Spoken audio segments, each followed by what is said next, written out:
Sa isang pagtitipon ng mga defense official ng iba't ibang bansa, pinalagan ni Defense Secretary Gibo Teodoro ang tanong ng isang opisyal ng Chinese military tungkol sa posisyon ng Pilipinas sa West Philippine Sea.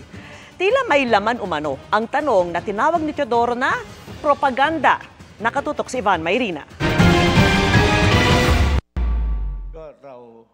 Sa pagtitipon ng mga defense minister, chiefs of staff at ilang world leaders sa Shangri-La Dialogue sa Singapore nitong weekend, natanong si Defense Secretary Gibo Teodoro ng isang nagpakilalang opisyal ng Chinese military kung ang mga kapitbahay daw ng Pilipinas sa ASEAN tulad ng Vietnam at Malaysia ay nadadaan sa dialogong sigalot nila sa China dulot ng agawan ng teritoryo.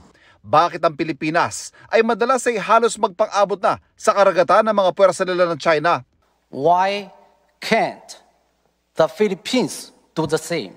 And yesterday, Malaysian Prime Minister Anwar mentioned he advised your president to engage dialogue and communication with China. So will the Philippines follow his advice and change its current approach to the South China Sea issue? Or does the Philippines intend to act as a proxy for external powers? The United States is selling more arms to this region and setting up more military bases in the Philippines. Are you concerned that a proxy war in Asia might be launched? Nagpahaging naman si Teodoro bago sagutin ang mga tanong ng opisyal ng Chinese military. Thank you for the propaganda spills disguised as questions.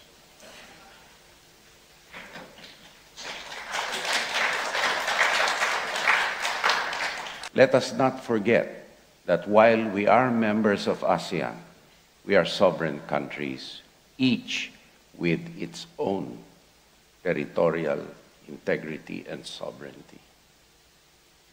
And I am sure that if what China is doing to the Philippines is done to Malaysia or to any ASEAN country, you would see a different reaction.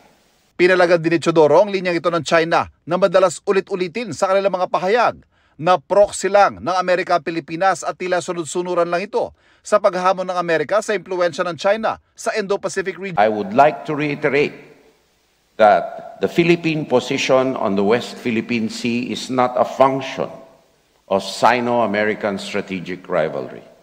Instead, it is caused, no doubt, by the overreach of the Chinese Communist Party, of which the most glaring evidence is the 9, 10, or 11 dash line that has absolutely no basis in international law. Giti Teodoro, kailangan ng tiwala para magbungan dialogo sa China tungkol sa sigalot sa South China Sea at ito ang pangunahing balakid sa kasalukuyang sitwasyon sa rehiyon. Hindi dumalo ang mga matataas na defense officials ng China sa Defense Forum. At bagkus, ayon kay Teodoro, ay nagpadala umanong China ng mga intelligence officers na nagkunwaring mga journalist. Tinawag nilang propaganda ang iniulot ng isang Chinese media na umiwas daw sa tanong si AFP Chief of Staff General Romeo Bronner.